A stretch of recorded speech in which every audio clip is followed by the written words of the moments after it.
보라 처녀가 잉태하여 아들을 낳을 것이요 그의 이름은 임마누엘이라 하리라 하셨으니 이를 번역한즉 하나님이 우리와 함께 계시라 함이라. 이제 우리가 좋아하는 이 크리스마스 시즌이 되었습니다. 이 시즌이 되면 사람들은 왠지 모르게 마음이 흥분되고 또 들뜨게 됩니다. 거리로 나가면 캐롤송이 들리고 또 우리 아이들은 화이트 크리스마스를 기대하며 연말을 보내게 됩니다. 우리 세인루이스에서도 많은 눈이 내렸습니다. 화이트 크리스마스는 아니지만 창문가로 내다보면 눈 덮인 집들과 나무들이 이 성탄절을 맞이하고 있습니다. 우리 함께 인사 같이 해볼까요? 메리 크리스마스. 메리 크리스마스. 메리 크리스마스. 다시 해볼까요? 메리 크리스마스. 메리 크리스마스. 메리 크리스마스.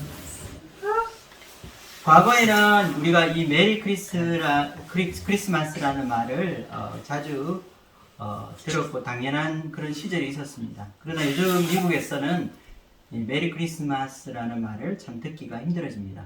오히려 해피 할러데이라는 말을 더 많이 사용하고 있습니다.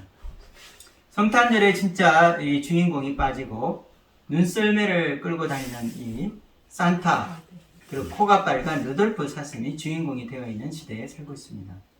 오늘 말씀은 이 성탄 말씀 특강으로 임마누엘의 하나님을 우리 함께 살펴보고 생각해 보기 원합니다. 이 땅에 한 아기로 오셨습니다.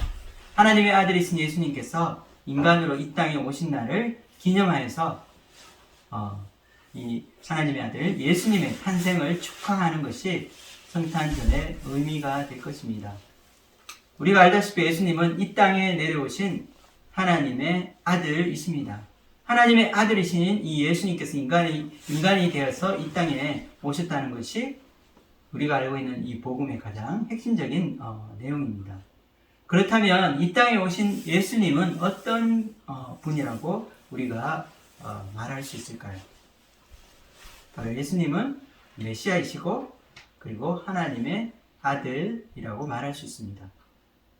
우리가 여기서 말한 이 하나님의 아들, 예수님을 하나님의 아들이라고 고백하는 것은 예수님을 인간이 아닌 하나님으로 고백하는 것입니다. 예수님이 하나님의 아들이시면 당연히 우리의 경배와 찬양을 받으시기에 합당하신 주님이라는 것을 우리가 고백하는 것입니다. 성경을 보면 이 거룩한 천사들도 이 경배를 받지 않았다는 사실을 알게 됩니다. 요한계시록 19장에 보면 이 경배하려고 엎드리는 이 사도 요한의 경배를 받지 않으려 했던 이 천사의 모습을 우리는 볼 수 있습니다. 요한계시록 19장 10절 말씀을 읽어보도록 하겠습니다. 내가 그 발 앞에 엎드려 경배하려 하니 그가 나에게 말하기를 나는 너와 및 예수의 증언을 받은 내 형제들과 같이 된 종이니 삼가 그리하지 말고 오직 하나님께 경배하라. 예수의 증언은 예언의 영이라 하더라. 천상의 존재인 이 천사들도 경배를 받지 않았고 오직 하나님께만 이 영광을 돌리라고 말하였습니다. 그러나 예수님은 이 사람들의 경배를 받으셨습니다. 마태복음 2장 11절에 보면 이 동방박사들이 아기 예수님께 경배하는 것을 우리는 볼 수 있습니다. 그리고 또한 이 마태복음 28장 이 9절에 예수님이 부활하신 후에 이를 목격한 여자들이 이 부활하신 영광스러운 이 예수님의 발 앞에 엎드려져 경배했다는 말이 나오고 있습니다. 예수님은 하나님의 아들이시며 또한 하나님의 아들로서 우리의 경배를 받으시기에 합당하신 분이십니다. 또한 이 성경을 보면 거룩한 천사들도 예수님께 경배한다고 히브리서에 나오고 있습니다. 히브리서 1장 6절 말씀 읽어보겠습니다. 또 그가 마다들을 이끌어 세상에 다시 들어오게 하실 때에 하나님의 모든 천사들은 그에게 경배할지어다 말씀하시며.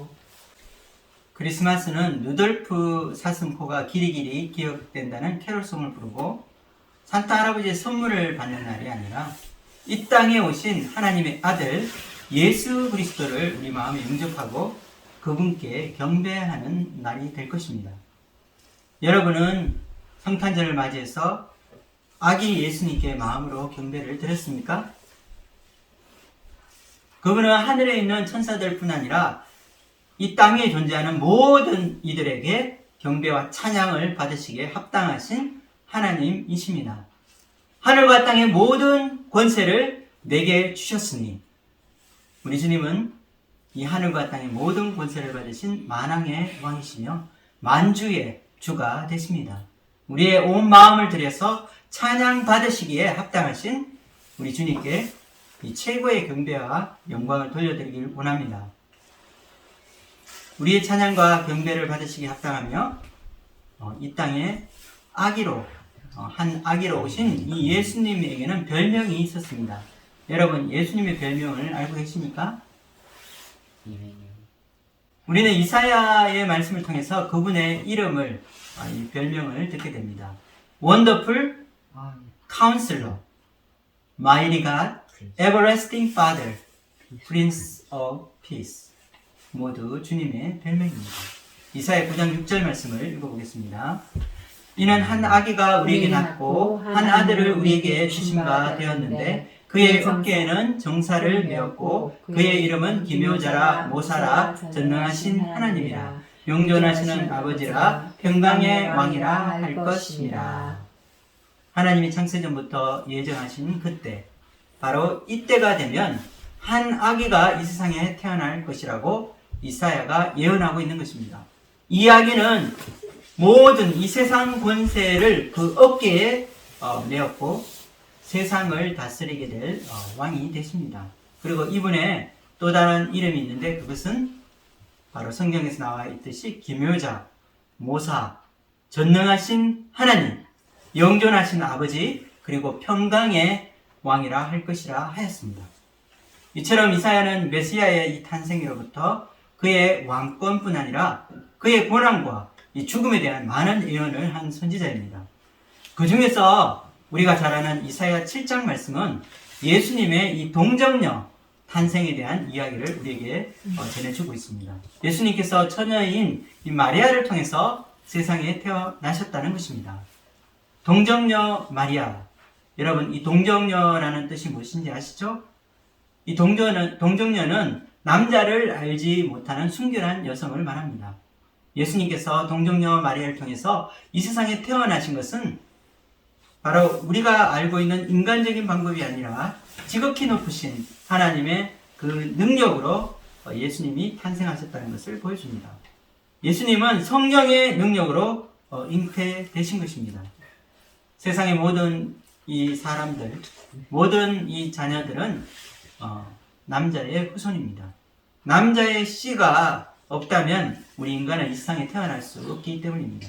그러나 유일하게 예수님은 여자의 후손으로 태어나신 것입니다. 창세기 3장 15절 이 원시 복음, 오리지널 가스펠에서 하나님이 주신 그 예언이 성취된 것입니다.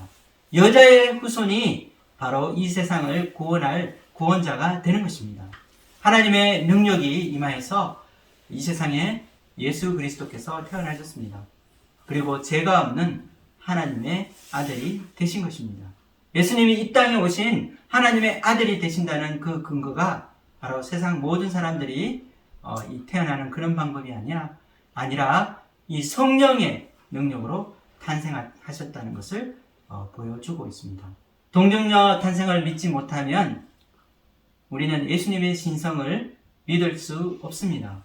이사야 7장의 말씀을 인용한 이 마태복음에서는 처녀에게서 태어나 하나님의 아들로 확정되신 예수님의 신성과 그 권위를 부여하고 있습니다. 함께 마태복음 1장 23절 말씀을 읽어보겠습니다. 보라, 처녀가 잉태하여 아들을 낳을 것이요 그의 이름은 임마누엘이라 하리라 하셨으니 이를 번역한즉 하나님이 우리와 함께 계시다 함이라. 예수님께서 처녀의 몸을 입어서 동정녀에게서 초자연적인 능력으로 태어났다는 사실을 여러분은 믿으십니까? 예수님께서 동정녀의 몸에서 태어났다는 것을 믿는 사람은 바로 하나님의 아들 메시아를 믿는 사람입니다. 이사야 7장에는 예수님의 또 다른 별명이 나오고 있는데 그것은 임마누엘 하나님입니다. 임마누엘의 뜻은 하나님이 우리와 함께 하신다는 것입니다. 하나님이 우리와 이 동행하고 계심을 보여주고 있습니다. 예수님의 또 다른 이름인 임마누엘, 오늘 여러분과 함께 나눌 말씀이 바로 임마누엘의 하나님인 것입니다. 임마누엘의 하나님, 우리와 함께 하시는 하나님. 예수님이 이 땅에 오심으로 하나님이 우리와 영원히 함께 하시는 은혜가 임하게 된 것입니다. 이 은혜는 하나님께서 창세 전부터 우리를 위해 계획하신 이 구원의 계획 중에서 가장 중요하고 가장 핵심적인 것을 말합니다. 함께 저를 따라해 보시겠습니다. 하나님의 영이 하나님의 영이 나와 함께 하시는 것은 나와 함께 하시는 것은 은혜 중에 은혜입니다. 은혜 중에 은혜입니다. 첫째로 저와 함께 이 나눌 말씀은 하나님의 영이 우리와 함께 하는 것이 얼마나 놀라운 이 은혜, 하나님의 은혜이냐는 것입니다. 하나님이 태초에 천지를 창조하시고 인간을 창조하셨을 때 인간에게는 하나님의 형상이 있었고 하나님의 영광이 빛났습니다. 거룩한 하나님의 영이 태초로 창조된 인간과 함께 할 수 있었습니다. 하나님의 영이 함께 가함으로 인간은 영광스러운 존재가 된 것입니다. 그러나 최초에 이 인간이었던 아담과 하와는 하나님의 말씀을 거역하고 사탄의 말을 믿음으로 타락하게 되었습니다. 이로써 이 아담과 하와의 후손인 모든 인류는 하나님의 형상을 잃어버리게 된 것입니다. 노아의 홍수에 대한 말씀이 적혀있는 이 창세기 6장에는 하나님의 형상을 잃어버린 인간에게 하나님의 영이 영원히 함께 할 수 없음을 선언하고 있습니다. 우리 함께 창세기 6장 3절 말씀 읽어보겠습니다.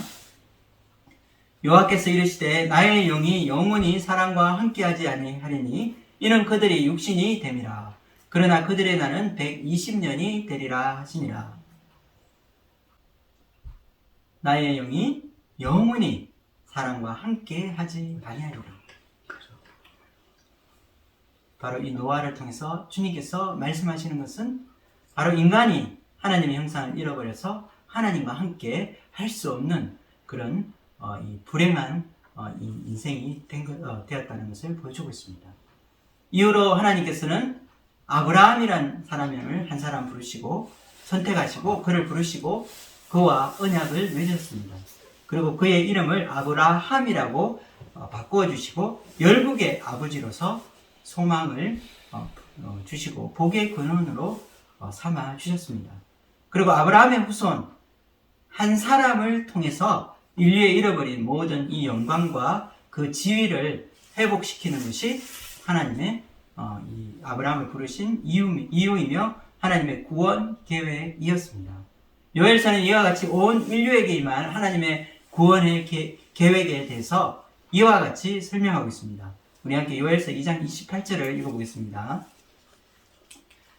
그 후에 내가 내 영을 만민에게 부어주리니 너희 자녀들이 장래일을 말할 것이며 너희 늙은이는 꿈을 꾸며 너희 젊은이는 이상을 볼 것이며. 요엘서에서 말하고 있는 것은 바로 모든 만민에게 하나님의 영이 부어지며 하나님이 함께 거하시게 되는 날이 온다는 것입니다. 약속된 아브라함의 후손 한 사람, 그 사람이 바로 예수 그리스도입니다. 예수님께서 이 땅에 오시면 이 하나님의 약속의 말씀이 성취되게 됩니다. 인간이 하나님을 떠나서 타락함으로 하나님의 거룩한 영이 영원히 함께 거할 수 없게 되었습니다. 그러나 예수님께서 인간의 모습으로 이 땅에 태어나심으로 우리에게 한 소망이 생겼습니다. 바로 죄인된 인간이 거룩하신 하나님을 만날 수 있는 길이 열리게 된 것입니다. 인간이 하나님께 나아갈 수 있는 방법은 없습니다. 그러나 하나님께서 함께 거하시기 위해 직접 인간의 몸으로 이 땅에 내려오신 것입니다. 마태복음 1장 23절의 말씀은 모든 이 만민에게 부어주실 하나님의 영이 영원히 우리와 함께 거하며 임마누엘의 하나님이 되신다는 것을 선언하고 있는 것입니다. 이 은혜는 이 구약에 나오는 하나님의 백성들이 그렇게 고대하고 기다리던 은혜였습니다. 구약의 사람들 중에 일부에 불과했던 소수의 선지자들에게 하나님의 영이 임할 때가 있었습니다. 그러나 그것도 제한적으로 임한 것입니다. 하지만 요에스를 통해서 모든 사람들에게 하나님의 영이 임하여서 영원히 하나님께서 우리와 함께 거하시게 된다는 이 예언의 말씀이 이루어지게 된 것입니다. 이것은 이스라엘의 소망이었고 이스라엘의 꿈이었습니다. 하나님과 영원히 함께 거하는 것입니다. 모든 선지자들이 그렇게 갈망하며 희망했던 그날이 바로 하나님의 임마누엘이 이 땅에 오셔서 영원히 우리와 함께 거하게 되는 그 날을 말하고 있습니다. 하나님의 영이 우리 안에 들어오시면 하나님께서는 영원히 함께 하시고 떠나지 않는다고 약속하셨습니다. 우리 안에 계신 성령님은 결코 우리를 떠나지 않으시고 천국으로 가는 날까지 우리의 삶을 인도하실 것입니다. 우리에게 임하시는 이 성령 하나님, 거룩하신 하나님의 영을 우리 모두 우리 각자의 마음에 모실 수 있기를 기도합니다. 한 주간 이 성탄의 기쁨을 우리가 누리면서 하나님이 주신 이 임마누엘의 은혜와 축복이 얼마나 큰지 깨닫고 하나님께 찬양과 영광을 돌려드리는 한 주가 되기를 주님의 이름으로 축원드립니다. 예수님께서 이 땅에 임마누엘의 하나님으로 임하시면서 모든 이들에게 하나님의 영이 임하게 되었습니다. 그리고 저와 여러분에게도 놀라운 하나님의 영이 우리 안에 내주하십니다. 하나님의 영이 영원히 우리와 함께 거하시게 되는 것입니다. 그러나 하나님의 꿈이 실현되고 약속이 성취된 신약에 살고 있는 우리 크리스찬들의 이 삶의 현실에서 하나님이 함께 하시는 이 놀라운 은혜를 잘 누리지 못하는 경우가 많다고 하는 것입니다. 우리 크리스찬들은 이 보혜사 성령님께서 늘 함께 하시고 영원히 우리 안에 거하신다는 이 사실을 너무나 잘 알고 있습니다. 그러나 하나님의 영이 우리와 함께하는 이 크고 놀라운 은혜를 날마다 누리고 있는 이 크리스찬들은 많지 않은 것입니다. 하나님이 나와 함께 하시는데도 우리는 하나님의 그 임재를 깨닫지 못할 때가 많다는 것입니다. 여러분은 하나님의 영이 바로 여러분 그 자신, 삶과 여러분의 안에 영원히 거하시며 함께 하신다는 것을 믿으십니까?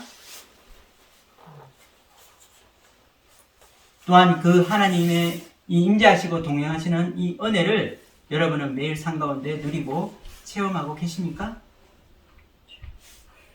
사도 바울은 고린도전서 3장 16절에서 너희가 바로 하나님의 성전인 것과 하나님의 영이 너희 안에 거하는 것을 알지 못하느냐 하며 매일의 삶 가운데서 하나님의 성령이 내 안에 계신 것을 확정하라고 말하고 있습니다. 그러나 때로는 우리가 하나님의 임재를 잘 깨닫지 못하고 하나님이 나와 함께 하시는 것처럼 느끼지 못할 때가 많습니다. 왜일까요? 하나님이 함께 하시겠다고 약속하셨는데 우리는 왜 이 하나님의 임재를 잘 깨닫지 못하는 것일까요? 여러 가지 이유가 있겠지만 우리는 일이 나의 뜻대로 잘 되어가면 하나님이 함께 하시는 것처럼 느끼지만 그렇지 못할 때는 하나님이 나와 함께 하시지 않는 것처럼 느껴질 때가 있다는 것입니다. 때로는 이 현실이 녹록지 못해서 힘든 시간을 보낼 때가 있을 것입니다. 이때 우리는 하나님이 함께 하신다는 것을 우리 머릿속으로는 알지만 우리 마음으로 깨닫지 못할 때가 있는 것입니다. 하나님이 우리와 함께 하시는데도 우리는 하나님을 잘 체험하지 못하고 있는 것입니다. 그것은 우리의 내면이 성숙하지 않기 때문일 수도 있습니다. 여전히 우리는 하나님 한 분만으로 만족하지 못하고 세상의 욕심을 따라가는 나의 부족함 때문일 수도 있습니다. 또한 하나님 그분 하나님 한 분만을 기뻐하기보다는 주님이 주시는 축복이라는 선물을 더 원하기 때문일 수도 있습니다. 그래서 많은 크리스찬들은 세상에서 어려움을 만나고 또 그 일이 내 뜻대로 되지 않을 때 하나님이 나를 버리시고 나와 함께 하시지 않는다고 생각합니다. 우리가 잘 아는 C.S. 루이스는 이 사랑하는 아내가 암으로 세상을 떠나는 아픔을 경험하게 되었다고 합니다. 평생 독신으로 살아가다가 늦은 나이 59세 때에 이 결혼에 성공한 이 루이스는 그의 아내 이 조이를 암으로 떠나보내야 하는 불행을 겪게 된 것입니다. 이 일은 그가 결혼한 지 4년 만에 생긴 일이었습니다. 어쩌면 한창 신혼이어서 깨가 쏟아질 이 행복한 시간, 자신의 몸보다 사랑하는 또 소중하게 여기는 이 신부를 영원히 잃어버리게 된 것입니다. 그 후 이 C.S. 루이스는 비탄과 절망에 빠져서 회의와 슬픔 속에서 글을 쓰게 되었는데 헤아려 본 슬픔이라는 그의 일기책이 이런 그의 내용을 마음을 담고 있습니다. 그의 책에는 이런 내용이 나옵니다. 제가 한번 읽어보도록 하겠습니다. 하나님은 어디에 계시는 것일까요? 이것은 우리를 근심케 하는 가장 큰 문제 중 하나입니다.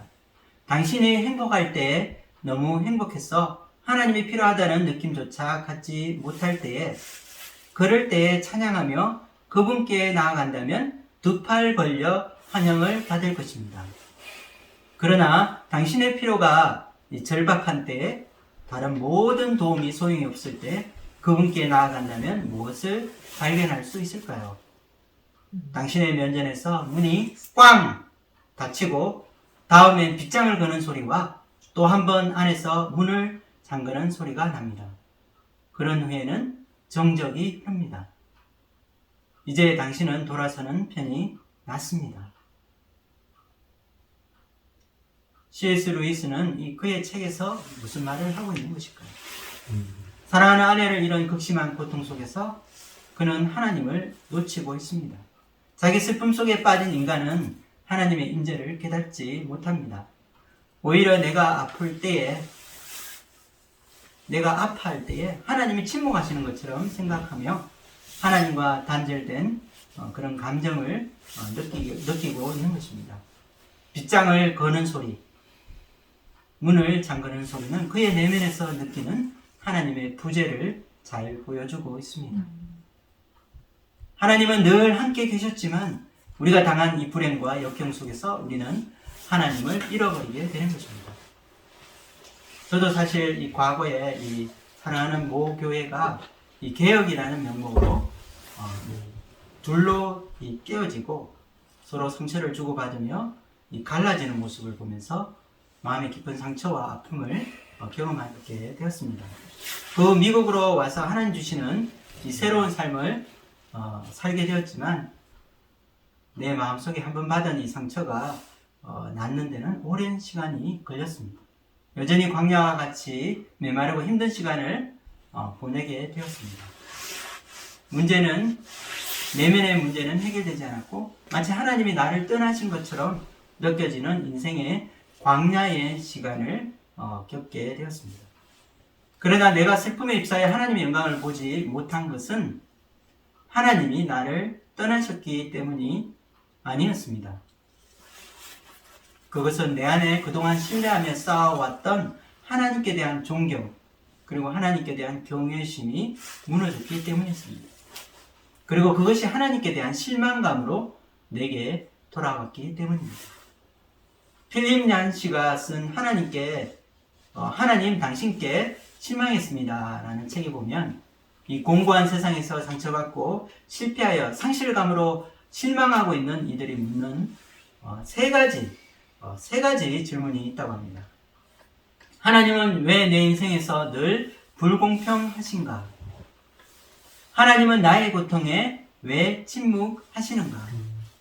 그리고 마지막으로 하나님은 왜 내 인생에서 숨어 계시는가 하는 것입니다. 신앙생활 겉으로는 아무 문제 없고 잘하고 있는 것처럼 보이지만 사실 우리가 살아가는 이 강팍한 이 세상에서 감당해야 할 이 신앙생활은 결코 쉽지 않은 것입니다. 세상은 우리 크리스찬들에게 적대적이고 타락한 세상에서 살아가는 크리스찬의 삶에는 늘 갈등과 이 고난과 어려움이 따라오기 때문입니다. 그래서 우리가 생각하는 것보다 더 많은 크리스찬들이 이 세상을 살아가면서 하나님께 대한 실망감을 느끼게 되는 것입니다.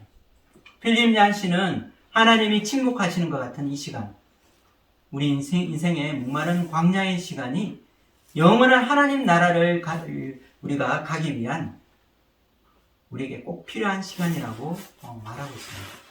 나무가 열매를 맺고 그리고 이 풍성한 과실을 얻기 위해서는 뜨거운 태양볕을 견디고 힘든 이 여름을 이겨내야 하는 것입니다.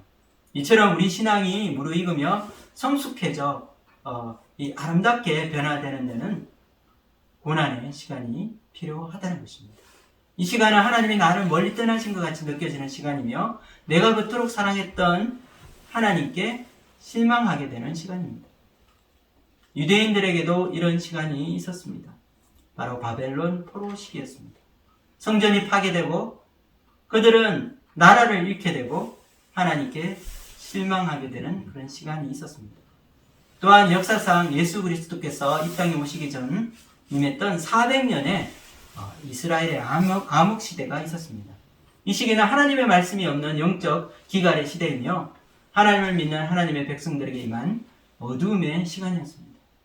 하나님께서 어떤 선지자에게도 말씀을 주시지 않는 하나님이 침묵하시는 시간이 있었던 것입니다.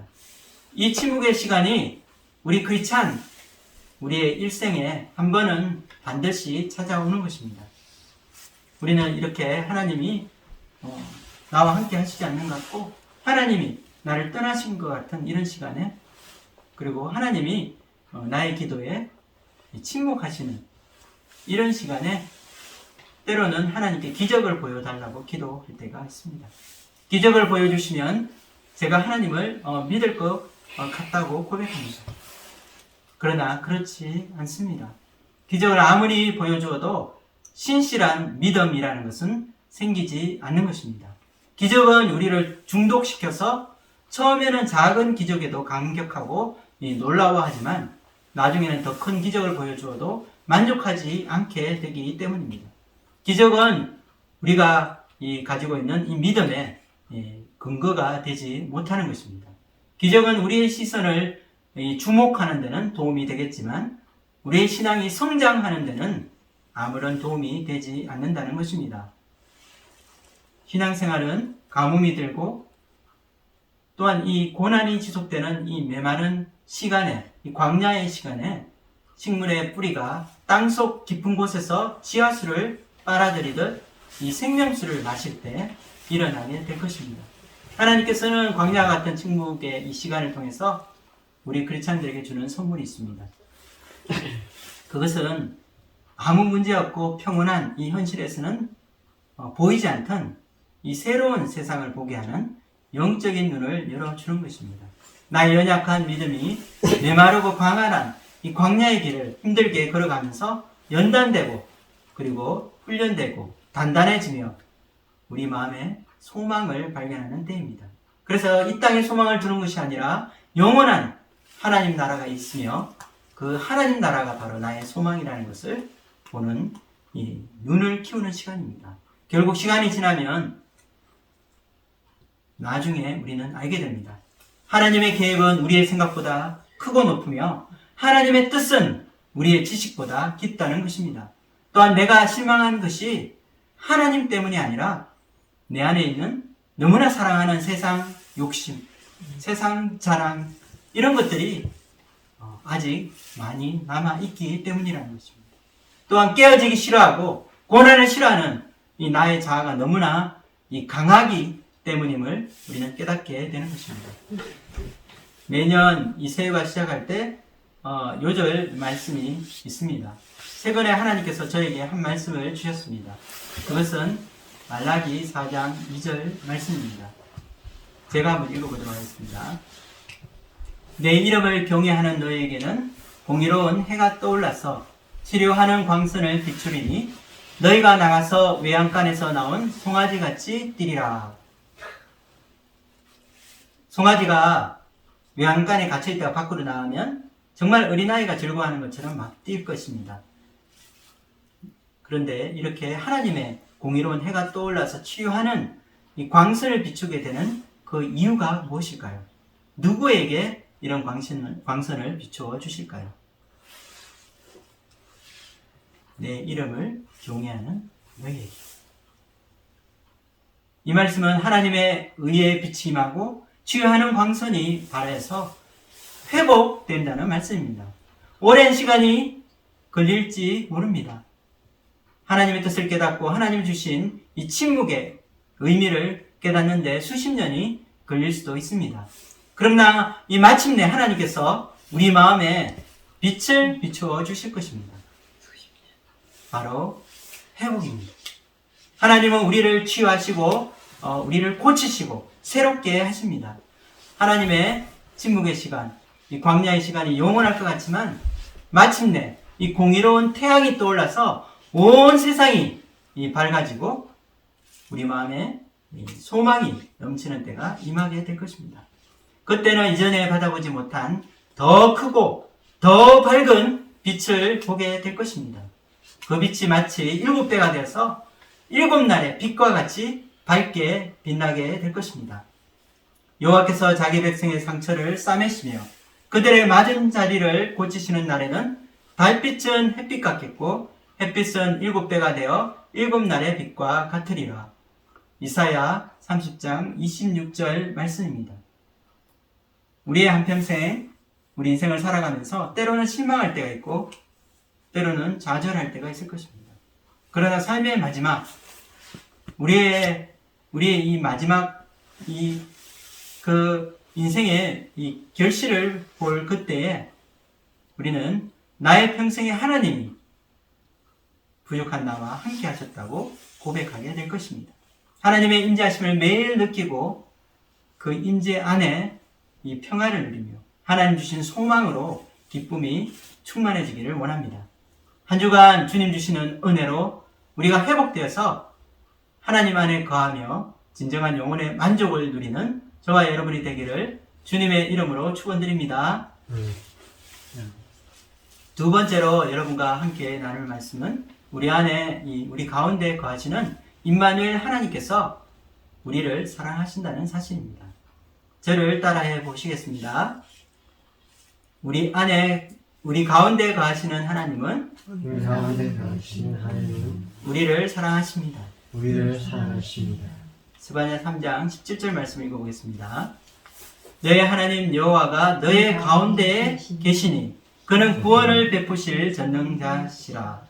그가 너로 말미암아 기쁨을 이기지 못하시며 너를 잠잠히 사랑하시며 너로 말미암아 즐거이 부르며 기뻐하시리라 하리라. 하나님이 너의 가운데 거하신다고 말씀하십니다.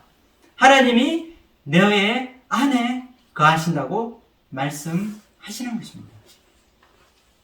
하나님이 우리와 함께 하신다는 의미로 하나님이 우리 가운데 거하신다고 이 스바냐는 말씀하고 있습니다. 하나님은 이 구원을 베푸실 전능자가 되십니다. 이 전능자 하나님께서는 우리와 늘 함께 하시고 그리고 우리를 사랑하시는 하나님이십니다. 그런데 우리는 이 스바냐 이 말씀이 사랑의 이 말씀을 하고 있는 것 같지만 이 전체적인 스바냐 말씀을 우리가 읽어보면 이 스바냐 말씀은 심판의 말씀임을 알게 됩니다. 심판의 말씀 안에 하나님의 사랑이 숨어 있는 것입니다. 심판 가운데 하나님의 긍휼이 있는 것입니다. 그리고 그 안에 숨어 있는 하나님의 깊은 사랑이 드러나게 되는 것입니다. 스바냐가 기록된 그때는 이 요시야 왕의 개혁 시기였습니다. 요시야 왕이 많은 개혁을 했지만 바로 이스라엘의 이 큰 역사의 물줄기를 바꾼 만큼 완벽하지는 못했습니다. 그래서 요시야 왕 이후에 유다는 급격하게 기울어져 마지막 이스라엘 나라가 패망으로 가는 그런 길로 접어들게 되는 것입니다. 그렇다면 오늘 말씀에서 하나님께서는 이와 같이 위태하고 위급한 이스라엘의 영적인 이 상황 가운데서 이들이 행동하고 변화되기를 원하신다는 사실을 알 수 있습니다.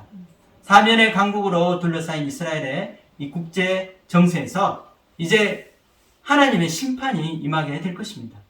하나님께서는 스바냐를 통해서 열국의 심판뿐 아니라 이스라엘의 심판에 대해서도 말씀하고 계십니다. 그것은 바로 바벨론 포로 생활입니다. 이와 같이 이스라엘의 심판을 전하는 이 메시지 가운데 스바냐 3장 오늘 이 말씀이 함께 들어있는 것입니다. 그래서 어떤 구약학자는 이 스바냐 3장 17절 이 말씀이 후대에 삽입되었다고 주장하는 이 학자들이 있습니다. 하지만 우리는 하나님의 속성에서 하나님의 거룩하심과 하나님의 사랑이 서로 대치되지 않는 사실을 알고 있습니다. 하나님은 심판 한가운데서도 당신의 사랑을 나타내십니다. 하나님이 우리 가운데 거하신다는 것은 하나님이 우리와 함께 하신다는 것을 의미합니다. 그러나 이렇게 하나님께서 함께 하시는데도 이스라엘은 범죄하였습니다. 하나님을 떠나 점점 강팍해지며 목이 곧은 백성과 같이 하나님을 거역하고 배반하였습니다. 그래서 우리는 하나님의 징계 가운데도 하나님께서 이스라엘과 함께 하신다는 사실을 알게 됩니다. 스바냐 3장 말씀은 하나님께서 이스라엘을 정결하게 하는 이런 과정 가운데서도 이스라엘 백성들과 함께 하신다는 말씀을 하고 있는 것입니다. 하나님은 당신의 백성을 사랑하시지만 그들의 죄를 깨끗하게 하시고 그들을 정결하게 하시기를 원하시는 분이십니다. 우리를 정화하고 새롭게 하기 위해서 하나님은 우리를 거룩하게 하실 것입니다. 그리고 이렇게 하시는 것은 바로 하나님이 우리를 사랑하시기 때문입니다. 하나님이 우리 가운데 거하신다는 것은 거룩하신 하나님이 우리 가운데 계신 것을 의미합니다. 하나님은 우리 안에 계셔서 자신의 존재를 나타내지 않고 잠잠히 사랑하실 때가 있습니다. 때로는 침묵하시는 하나님 안에서 우리는 보이지 않는 하나님의 사랑을 발견할 수 있어야 할 것입니다. 하나님의 이 징계의 때 하나님이 잠잠하시는 것은 우리에게 관심이 없으시고 우리를 미워하시기 때문이 아닙니다. 하나님의 구원이 더딘 것 같고 하나님이 우리를 도우시는 것이 너무나 느린 것 같지만 그러나 하나님은 여전히 우리를 사랑하고 계십니다. 하나님은 우리를 위해 보다 큰 미래를 보고 계십니다. 우리 안에 변화되어 그리고 새로워져야 할 우리의 본성을, 죄악된 본성을 알고 계신 것입니다. 우리는 다정한 위로의 말을 건네고 또 무조건적으로 받아주고 이해해주는 것이 사랑이라고 생각합니다. 그러나 더 큰 사랑이 여기에 있습니다. 그것은 바로 사랑하는 상대가 악에 빠지지 않고 진리의 길을 가도록 도와주는 것입니다. 악의 길에 빠져 영원한 멸망에 이르지 않도록 책망하시고 징계하시는 것도 바로 하나님 아버지의 사랑인 것입니다. 저는 최근에 이 존 비비요의 동행이라는 책을 읽다가 내 마음에 와닿는 한 구절이 있었습니다. 그것은 하나님은 존경받지 못하는 곳에 임하실 수 없다는 말입니다. 우리는 하나님을 이 하늘에서 선물을 주시는 아빠로만 보고 싶어 합니다. 우리가 원하는 게 무엇이든 바로 그 원할 때 그 즉시 주고 싶어 하는 그런 분으로 묘사하고자 합니다. 그리고 우리가 설교 메시지를 들으며 순종하는 모습을 볼 때가 있습니다. 이것이 이기적인 동기든 또한 하나님 말씀에 감동을 받아 하는 행동이든 우리는 잠시 하나님을 따르는 것처럼 볼 수 있습니다. 그러나 시간이 지나면서 우리는 너무나 쉽게 하나님에게서 돌아서게 됩니다. 하나님의 권위에 대한 존경심도 없이 자신의 고통 때문에 우리는 너무나 쉽게 하나님께 화를 내는 그런 연약한 자들입니다. 우리가 하나님과 동행하더라도 하나님을 체험하지 못하는 것은 바로 그분에 대한 경외심이 부족하기 때문입니다. 우리 함께 시편 25편 14절 말씀을 읽어보겠습니다. 여호와의 치밀하심이 그를 경외하는 자들에게 있으며 그의 언약을 그들에게 보이시도다. 하나님의 가까이 하심, 하나님의 이 친밀한 그런 동행하심은 그를 경외하는 자들에게 있다고 말씀하고 있습니다. 우리가 어떻게 하면 우리의 평소에 일상 가운데서 하나님의 이런 가까운 이 친밀한 임재를 느끼며 그분 안에 거할 수 있을까요? 그것은 하나님을 경외하는 믿음을 배우는 것입니다. 경외하는 것과 두려워하는 것은 다른 말일 수 있습니다. 우리가 하나님을 두려워하면 멀리 떠나게 되지만 우리가 하나님을 경외하면 하나님께 더 가까이 나아가게 됩니다. 어떠한 상황 가운데서도 그분을 끝까지 신뢰하고 내 뜻과 내 계획보다 그분의 뜻과 그분의 계획을 믿고 순종할 때 우리는 우리 삶에서 너무나 가까이 계신 살아계신 하나님을 만나게 될 것입니다. 하나님은 침묵하시는 것 같을 때에도 우리를 잠잠히 사랑하시는 분이십니다. 우리가 뭔가 잘하기 때문에 우리를 사랑하는 것이 아니라 우리의 존재 자체를 기뻐하시기 때문에 우리를 사랑하십니다. 하나님은 우리가 한 번도 들어보지 못한 노래를 우리를 위해서 부르고 계십니다. 우리를 자녀로 삼으시고 우리를 기뻐하시고 우리와 함께 있는 이 시간을 즐거워하시는 하나님이십니다. 그분과 함께 할 때 우리 마음에 평강이 있을 것입니다. 그분 안에 우리의 소망이 있습니다. 하나님께 대한 이 경외심을 회복하고 하나님을 가까이 하며 또한 하나님의 은혜를 회복하는 한 주가 되기를 간절히 기도합니다. 또한 우리를 잠잠히 사랑하시고 고난 가운데서도 우리를 새롭게 하시며 새로운 길을 우리에게 허락하실 하나님을 바라보고 믿음으로 살아가는 저와 여러분이 되기를 주님의 이름으로 축원드립니다. 기도하고 마치겠습니다.